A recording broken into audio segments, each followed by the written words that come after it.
नमस्कार, मैं गुलशन सिंह भदौरिया और आप सुन रहे हैं बटेरा की बातें। तो आज हम बात करेंगे मंथन के ऊपर। महाभारत में, भागवत पुराण में, विष्णु पुराण में इस मंथन को कहीं पे क्षीर सागर का मंथन कहा गया है तो कहीं पे समुद्र मंथन कहा गया है। कहीं पे समुद्र से अमृत निकाला जाता है तो कहीं लक्ष्मी जो समुद्र में विलुप्त हो चुकी है उसको निकाला जाता है। तो शब्द के पीछे पीछे भाव क्या है, भावार्थ को समझना है, शब्दों में नहीं अटके रहना है। Word has form, a meaning is formless. शब्द साकार सगुण होता है, अर्थ निराकार निर्गुण होता है। कहते हैं वेदों में विचार है, पुराणों में ज्ञान छिपा है। तो हमें निर्गुण को समझने के लिए पुराणों की कथाएं, कहानियाँ जो सगुण रूप में हैं, उस सगुण रूप से हमें निर्गुण भाव समझना है। तो हुआ यूं, एक बार शिव और सती एक जंगल में घूम रहे थे। तो सती ने शिव से पूछा कि ये कौन है। तो शिव कहते हैं ये सप्तऋषि अत्रि और अनुसुईया के पुत्र महर्षि दुर्वासा हैं। और इतना कह के शिव सती को कहते हैं आप इस कहानी का, इस मंथन का आनंद लीजिए। तो हुआ यूं, विद्याधरी चित्रांगना एक बहुत ही सुंदर पुष्पमाला लेके ऋषि दुर्वासा को गिफ्ट देती है। हालांकि ऋषि दुर्वासा को वो नहीं चाहिए था, लेकिन वो उसको बड़े प्यार से रख लेते हैं और कहते हैं क्यों ना मैं इस सुंदर पुष्प की माला को हमारे स्वर्ग के राजा देवराज इंद्र को मैं गिफ्ट करूं, उन्हें ये अर्पित करूं। तो दुर्वासा ऋषि स्वर्गलोक जाते हैं और वहाँ पर देवराज इंद्र और उनकी पत्नी सची को वो माला गिफ्ट करते हैं। इंद्र जो स्वर्ग का राजा है, वो स्वर्ग के ऐशो आराम में इतना घमंड में चूर है, उसके पास ऐशो आराम की हर एक चीज़ है। कौस्तुभमणि है, कल्पतरु वृक्ष है, सब कुछ है उसके पास। वो इस माला को बहुत ही तुच्छ समझ के फेंक देता है। कहते हैं वो माला ऐरावत के सर पे गिरी और ऐरावत ने अपने पैरों से उसको कुचल दिया। दुर्वासा ऋषि ने, चित्रांगना ने जब उसको पुष्प की माला दी, उन्हें नहीं चाहिए था, लेकिन उन्होंने उनकी देने की भावना को समझा, निर्गुण रूप को समझा और उसको उस पुष्पमाला को लिया। लेकिन इंद्र जिसके पास सब कुछ है, वो स्वर्ग का राजा है, वो इस निर्गुण भाव को नहीं समझ रहा है। Basically we have to value emotions of people around us. चाहे पुष्प हो, चाहे कोई बड़ा गिफ्ट हो, भावनाएं को समझना चाहिए। तो श्री दुर्वासा बहुत ही क्रोध में आके इंद्र को श्राप देते हैं। कहते हैं इंद्र, तू जिस स्वर्ग पे घमंड करता है, वो स्वर्ग क्षीर सागर में विलुप्त हो जाए और असुरों के राजा बलि स्वर्ग के राजा होंगे। और वैसा ही होता है। और इंद्र फिर बहुत परेशान। इंद्र देवराज नारद ऋषि को लेके ब्रह्मा जी के पास जाता है और ब्रह्मा जी कहते हैं मुझे मालूम तो है तुमने अपने घमंड में सब गवा दिया, लेकिन मेरे पास इसका कोई सॉल्यूशन नहीं है। क्यों ना तुम वैकुंठ जाके विष्णु जी से इसके बारे में चर्चा करें, इससे मदद मांगे। आप इसमें एक निर्गुण भाव देखिए। See we have to guide in the right path to the right person. अगर कोई आपका समस्या लेके आता है, उस समस्या के आपका हल नहीं है, तो क्यों ना उसको एक सही रास्ते पे सही व्यक्ति के पास पहुंचाया जाए। ठीक है। तो इंद्र और नारद दोनों वैकुंठ जाते हैं विष्णु के पास। विष्णु कहते हैं ठीक है, आपकी जो समस्या है उसका हम हल करेंगे। तो हमें क्या करना होगा? हमें मंथन करना होगा। मंथन समझते हैं ना आप? मंथन, मंथन क्या होता है? अगर मैं बात कर रहा हूँ, आप भी बात कर रहे हैं, आप बात कर रहे हैं, मैं भी बात कर रहा हूँ, तो ये विवाद हो गया। ये विवाद है। संवाद क्या होता है? मैं बात कर रहा हूँ, आप सुन रहे हैं, आप बात कर रहे हैं, मैं सुन रहा हूँ, ये संवाद हो गया। मंथन में एक छोड़ता है, एक खींचता है, ये छोड़ता है, ये खींचता है, ये संवाद होता है, यही मंथन होता है। तो विष्णु जी कहते हैं इस मंथन के लिए सुर और असुर, देव और असुर हमें दोनों चाहिए होंगे। इंद्र कहते हैं दोनों चाहिए होंगे, देव और असुर दोनों। तो नारद जी को एक काम सौंपा जाता है कि आप इस मंथन को देव और असुर को समझाएं। तो नारद जी असुरों के सेनापति राहु के पास जाते हैं और उन्हें कहते हैं कि हमें मंथन करना है, मंथन में अमृत निकलेगा, वो अमृत तुम्हें भी मिलेगा। तो असुरों के जो सेनापति है राहु, नारद जी उन्हें कन्विंस करके उस मंथन के लिए रेडी कर लेते हैं।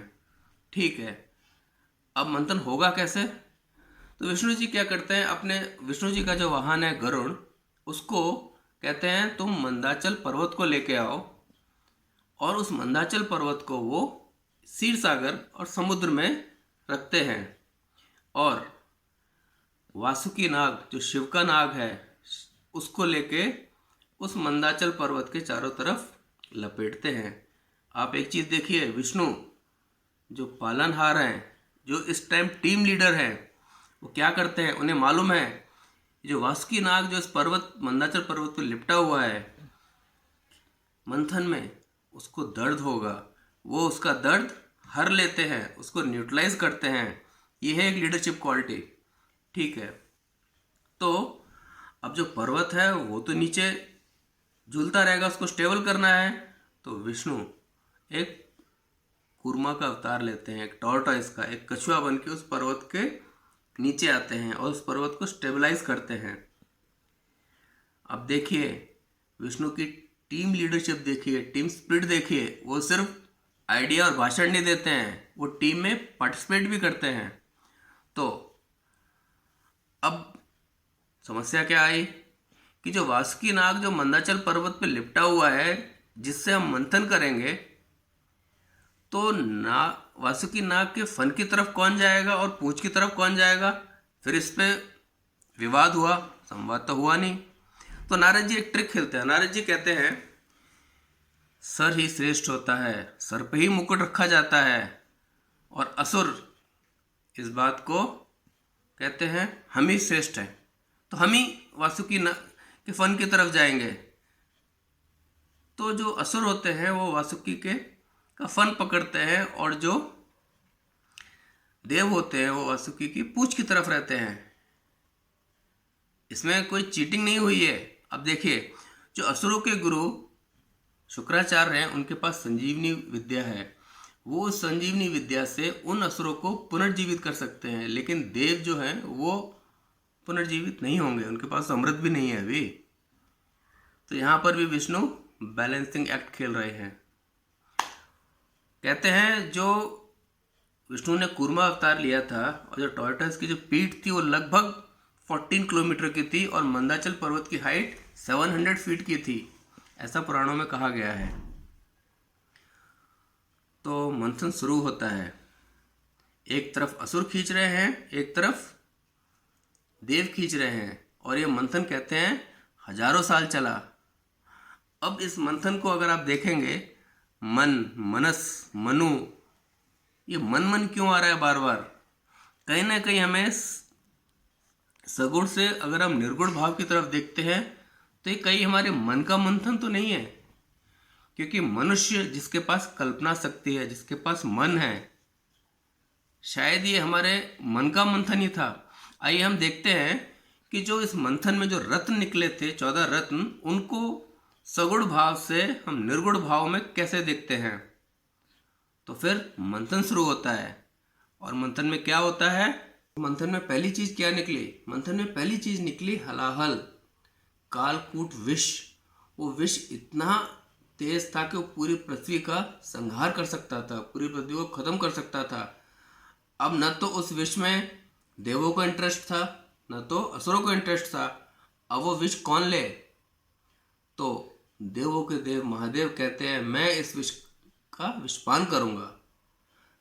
महादेव को मालूम है अगर आपके जीवन में आपको अमृत की लालसा है तो आपके जीवन में विष भी आता है। पार्वती जी पूछते हैं महादेव मैं कहाँ हूँ? तो महादेव कहते हैं तुम तो मेरे दिल में रहती हो। तो पार्वती जी कहते हैं ठीक है आप विषपान करें, लेकिन वो दिल तक नहीं जाना चाहिए, आपके कंठ में अटकना चाहिए। और पार्वती जी शंकर जी का गला पकड़ लेती हैं ताकि जो विष है वो उनके कंठ तक रहे। लाइफ में too much of charity is not advisable. इतना विष जीवन में नहीं रहना चाहिए कि आपका पूरा जीवन को ही वो बर्बाद कर सके। लेकिन हमें अमृत चाहिए तो विष के लिए भी तैयार रहना पड़ता है। अगर आप अब संवाद करते हैं, अपने मन का मंथन करते हैं, किसी से बात करते हैं, और आप अगर अपने मन में जो विष भरा है, नेगेटिविटी भरी है, उस विष को अगर आप अपने मन से निकाल देते हैं तो आपका मन क्या हो जाएगा? आपका मन दूध की तरह सफ़ेद सुंदर हो जाएगा, एक गाय की तरह सुंदर हो जाएगा। सिर्फ आपको नेगेटिविटी निकालनी है, विष अपने मन से निकालना है। दूसरा रत्न क्या था मालूम है आपको? कामधेनु गाय, जो वशिष्ठ जी ने ली। आप देखिए जब आप मंथन कर रहे हैं तो सबसे पहले अपने मन से विष निकालें। आपका मन विष निकलते ही गाय की दूध की तरह प्योर हो जाएगा, गाय की तरह शुद्ध हो जाएगा। और जब आपका मन शुद्ध हो जाता है तो आपके मन में पॉजिटिव थॉट्स, पॉजिटिविटी छा जाती है। उस पॉजिटिविटी थॉट को आप बढ़ाएं, दौड़ाएं, चारों दिशाएं में दौड़ाएं, उच्च शैवा की तरह दौड़ाएं। तो तीसरा रत्न क्या था? उच्च शैवा घोड़ा। उसका रंग क्या था? वाइट, सफ़ेद। काला विष निकल गया, सफ़ेद कामधेनु गाय, सफ़ेद घोड़ा। जब आपकी पॉजिटिव थॉट, पॉजिटिविटी, आपकी इमेजिनेशन घोड़े की तरह दौड़ रही है, आप अपने मन को एक्सपेंड करें, ब्रह्म मन को बढ़ाएं। किसकी तरह? एक हाथी के विशाल मन की तरह। जब आपका मन पॉजिटिविटी से भरा हुआ है, उसको एक्सपेंड करो। तो चौथी रत्न क्या निकला? ऐरावत हाथी, जो देवराज इंद्र ने लिया। कहते हैं उस ऐरावत के 4 दांत थे बाहर वाले। कौन कौन से थे वो दांत? लोभ, मोह, क्रोध, वासना। वो बाहर के 4 दांत थे। इन चारों चीज़ों को आप अपने जीवन से बाहर ही रखें।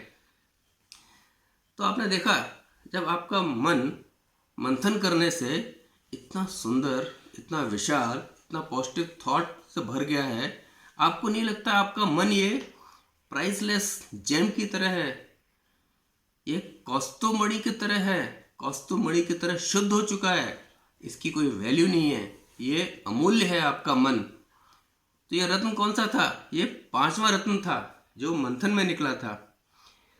जब आपका मन, आपके विचार शुद्ध हो चुके हैं, आपके विचार चारों तरफ पॉजिटिविटी में दौड़ रहे हैं, आप जो चाहेंगे अपने मन से, whatever you want to create, आपको कुछ इनोवेशन करना है, इन्वेंशन करना है, डिस्कवरी करनी है, कुछ ज्ञान प्राप्त करना है, आप उस पॉजिटिव माइंड से पा सकते हैं। कैसे? कल्प वृक्ष की तरह। कल्प वृक्ष क्या है? विश फुलफिलिंग ट्री है। आप जो विश चाहेंगे अपने मन से आप पा सकते हैं। मन की सीमा अपार है, उसको एक्सपेंड करना है। जब आप अपने मन को एक्सपेंड करते हैं, पॉजिटिविटी से भरा हुआ है, विश, नेगेटिविटी निकल गया है, आपको नहीं लगता आपका मन एक अप्सरा की तरह सुंदर मन हो गया है? तो हमें 7वां रत्न क्या मिला? रंभा, जो स्वर्ग की अप्सरा थी, वो स्वर्ग ही चली गई, लेकिन आपका मन तो अप्सरा की तरह सुंदर हो गया ना, पॉजिटिविटी से भर गया ना, पॉजिटिव थॉट्स फ्लो हो रहे हैं ना आपके मन में। आपका जो टारगेट है, आपका जो लक्ष्य है, आप उस पॉजिटिव माइंड से, उस मंथन से आप पा सकते हैं। टारगेट को हिंदी में क्या कहते हैं? लक्ष्य। लक्ष्य से लक्ष्मी आती है, आप लक्ष्मी को पा सकते हैं। लेकिन याद रखना, लक्ष्मी के साथ अलक्ष्मी भी आती है। तो अलक्ष्मी क्या है इसमें? इसमें अलक्ष्मी आई वारुणी। वारुणी अल्कोहल। बहुत से लोग जब ज्ञानी हो जाते हैं, विद्वान हो जाते हैं, या कुछ पा लेते हैं तो उनके सर पे घमंड छा जाता है। जैसे रावण वेदाचार्य था, वेदों का ज्ञाता था, लेकिन था तो घमंडी। उस घमंडी मन का आप क्या करेंगे? उस ज्ञान का आप क्या करेंगे? उस जो ज्ञान है, पॉजिटिविटी है, उसके ऊपर घमंड नहीं चढ़ना चाहिए। आपने नेगेटिविटी जो थी विष के, वो तो निकाल दिया आपने, तो आपका जो मस्तिष्क है वो एकदम ठंडा रहना चाहिए, कूल रहना चाहिए। तो दूसरा रत्न कौन सा निकला? दूसरा रत्न था चंद्रमा। चंद्रमा 10वां रत्न था। और चंद्रमा कहाँ गया? चंद्रमा शिव की जटाओं में जाके बैठा, शिव के सर पे बैठा। हमारा मस्तिष्क हमेशा ठंडा रहना चाहिए। सुपर कंप्यूटर एक एसी रूम में ही काम करता है। जब आपका मन पॉजिटिविटी से भरा हुआ है, आप अपने मन को ऐरावत हाथी की तरह बड़े मन विशाल कर रहे हैं, तो उसमें घमंड नहीं जाना चाहिए और उसको हमेशा ठंडा रहना चाहिए, कूल रहना चाहिए। चंद्रमा हमें ये भी याद दिलाता है, एक अमावस्या का चांद होता है और एक पूर्णिमा का चांद होता है। जीवन में नेगेटिविटी भी आएगी, पॉजिटिविटी भी आएगी, लेकिन मन हमेशा पॉजिटिव थॉट के साथ कूल रहना चाहिए, चंद्रमा की तरह रहना चाहिए। अगर आपका मन कूल है, पॉजिटिव थॉट है, आपके पास ज्ञान है, टैलेंट है, आप किसी चीज में निपुण हैं, तो क्यों ना उस ज्ञान को बांटे, सबको ज्ञान बांटे। आपको कोई टैलेंट है तो टैलेंट को शेयर करें। आपके पास कोई नया हुनर है, उस हुनर को शेयर करें। कैसे? पारिजात वृक्ष के पुष्पों की तरह। पारिजात के जो पेड़ के जो पुष्प होते हैं, फूल होते हैं, उनकी फ्रेगनेंस चारों तरफ फैलती है। आप अपने ज्ञान को भी फैलाएं, अपने टैलेंट को भी बांटें, दूसरों को सिखाएं, ज्ञान का विस्तार करें। क्या करेंगे उस ज्ञान का? ज्ञान तो आपके साथ नहीं जाएगा ना। क्यों ना उसको पारिजात वृक्ष के पुष्पों की तरह खूबसूरत हवा में जो महक होती है, उस ज्ञान को उस महक से फैलाएं। वो हमारा 11वां रत्न था जो मंथन से निकला था। और आपको मालूम है, अगर आप सगुण भाव में शंख को देखेंगे, जो कि 12वां रत्न था, शंख एक सगुण भाव है, निर्गुण भाव उसका कम्युनिकेशन है। आप अपने ज्ञान को, टैलेंट को, पॉजिटिविटी को कम्युनिकेट करें, स्प्रेड करें, चारों तरफ फैलाएं। आपको नहीं लगता है कि इन सब के बाद आपको अमृत की जरूरत है? आपका मन ही तो अमृत हो गया है, आपका मन ही तो अमृत है। आपने अपने मन के मंथन से अमृत उत्पन्न किया है। अभी आप देखिए, 13वां और 14वां रत्न था, वो धन्वंतरी अमृत कलश को अपने हाथ में लेके निकले। अगर आप अपने मन का मंथन करते हैं तो आप अपने मन के अंदर से अमृत को लेके निकलेंगे। नेगेटिविटी नहीं रहने चाहिए। हाँ, जीवन में फोर्स और काउंटर फोर्स होते हैं।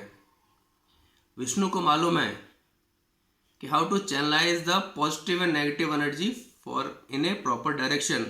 अगर आप देखिए, हमेशा एक फोर्स और एक काउंटर फोर्स होगा। जैसे दक्षिण में, साउथ में लंकापुरी है, वहाँ राक्षस है, वो छीनते हैं। उत्तर में अलंकापुरी है, अलकापुरी है, यहाँ पे यक्ष रहते हैं, वो संभाल के रखते हैं। ये छीनते हैं, ये संभाल के रखते हैं। देव जो देते हैं ऊपर हैं, असुर जो छुपाते हैं वो नीचे है। तो हमारे लाइफ में भी फोर्स और काउंटर फोर्स रहता है। तो हमें संवाद करना चाहिए, हमें मंथन करना चाहिए। अगर आप क्षीर सागर का मंथन करेंगे, आप दूध का मंथन करेंगे तो क्या निकलेगा? मक्खन निकलेगा। और आप मक्खन का भी मंथन करेंगे तो क्या निकलेगा? घी निकलेगा। दिए जलाइए, हमें अंधकार से उजाले की तरफ जाना है। सगुण भाव को समझते हुए उसका निर्गुण भाव को समझना है। और जीवन में मंथन कीजिए, संवाद कीजिए, मन का मंथन कीजिए, विचार कीजिए कि ये सगुण भाव में निर्गुण भाव हमें कहीं मन का मंथन के बारे में तो नहीं बता रहे हैं या आख्यान में। शायद ये हमारे मन का ही मंथन था, जो हमें मन से विष निकाल के पॉजिटिविटी की तरह हमारे मन को अमृत की तरह शुद्ध और पॉजिटिव बनाता है। तो आपने नरकासुर के वध के बारे में तो जरूर सुना होगा। नरकासुर वध में इंद्र कृष्ण की सहायता लेते हैं नरकासुर को मारने के लिए। और ऐसा क्या होता है उसमें जहाँ पे इंद्र और कृष्ण आपस में युद्ध करने लगते हैं? जरूर देखिए अगली वीडियो में। आप इसको ज़्यादा से ज़्यादा सब्सक्राइब कीजिए, शेयर कीजिए, क्योंकि अनंत आख्यानों में छुपाए सनातन सत्य वो अनंत है, कथाएं भी अनंत है। नमस्कार।